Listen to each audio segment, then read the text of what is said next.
Whether you buy or rent an RV, you need to get insurance. What kind depends on how you use the RV. If it's a fifth wheel or travel trailer, your auto insurance might cover it, or you might need a separate RV policy. Check with your agent to be sure. If it's a motorhome, Texas requires liability insurance to cover accidents that you cause.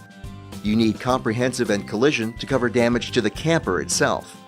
If something happens to the stuff inside the RV, your home policy pays, but coverage is probably limited. Call your agent to check your limits. Most home and renters policies don't cover RVs. If you live in the RV, consider a separate RV policy. If you have other insurance questions, call our consumer helpline at 1-800-252-3439.